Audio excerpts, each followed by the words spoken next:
मनोज मुंतशिर मुंबई की विवादित दुनिया में खड़ा एक ऐसा व्यक्ति जो अब भी अपने व्यवहार में भारतीय संस्कार और हृदय में धर्म लेकर जीता है, जिसकी कलम बाहुबली फिल्म में चीख कर कहती है, स्त्री पर हाथ डालने वाले की उंगलियां नहीं काटते, काटते हैं उसका गला। तो उसकी उंगलियां काट दी।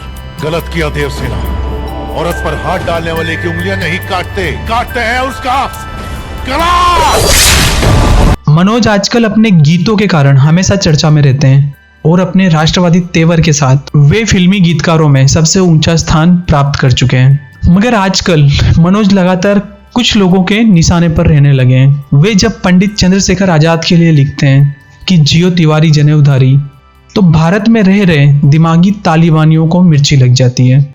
अभी 2 दिन पहले जब उन्होंने अकबर के लिए गढ़े गए झूठे सम्मान के विरुद्ध बोलते हुए उसके आतंकी चरित्र की व्याख्या कर दी, तो फिर ये लिबरलों के निशाने पर आ गए। हम इस हद तक ब्रेन वॉश्ड हो गए कि अचानक हमारी प्री प्राइमरी टेक्स्ट बुक में गा से गणेश हटा के गा से गधा लिख दिया गया और हमारे माथे पर बल तक नहीं पड़ा। हमारे घर तक आने वाली सड़कों के नाम भी किसी अकबर, हुमायूं, जहांगीर जैसे ग्लोरीफाइड डकैत के नाम पर रख दिए गए और हम रिबन काटते हुए मौका परस्त नेताओं को देखकर तालियां बजाते रहे। चित्तौड़गढ़ में 30,000 सिविलियंस को जिहाद के नाम पर काट डालने वाला आदर्श राजा था। आगरे के किले के सामने मीना बाजार लगवाने वाला जिले इलाही था। इन्हें गालियां दी जाने लगी हैं और इनका विरोध भी होने लगा है। मुझे समझ नहीं आता कि भारत में रहने वाले किसी भी व्यक्ति को अकबर या उसके खानदान का कोई भी राजा कैसे प्रिय हो सकता है।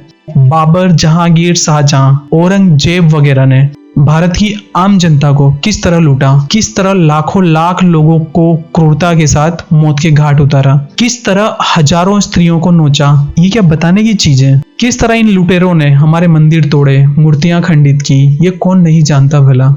इतिहास के पन्ने इन क्रूर आतंकियों की कहानी चीख चीख कर बताते हैं।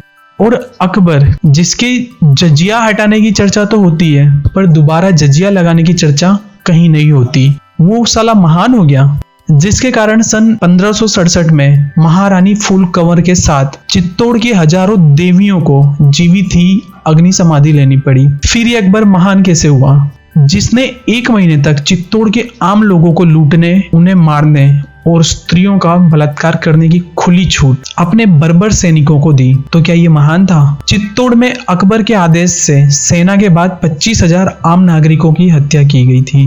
ये कौन सा पैमाना है जो आम नागरिकों को गाजर मूली की तरह कटवाने वाले क्रूर अकबर को महान सिद्ध करता है।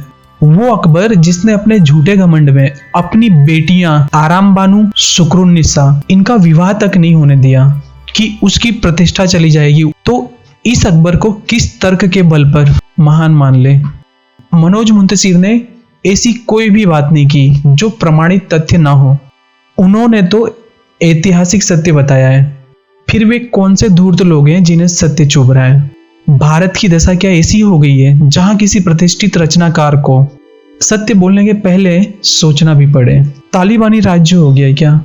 कुछ मूर्खों को लगता है कि उनकी टुच्ची संस्थाएं ऐसा माहौल बना देंगी कि इस देश के लोग मोहम्मद गोरी, गजनवी, बाबर, अकबर, शाहजहां और औरंगजेब जैसे क्रूर आतंकी लुटेरों को महान शासक मानेंगे।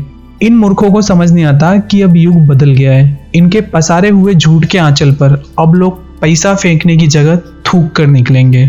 अकेले मनोज ही क्यों, हर वो व्यक्ति जिसने मध्यकालीन भारत का इतिहास पढ़ा है वो कभी भी अकबर को महान नहीं मानेगा। मनोज मुंतशिर जैसे लोग बधाई के पात्र हैं जो वे सत्य के साथ खड़े हैं और मुखर होकर बोल रहे हैं। इनके साहस को हम नमन करते हैं। दोस्तों, वीडियो पसंद आया तो लाइक और शेयर करें। मिलते हैं नेक्स्ट वीडियो में। जय हिंद।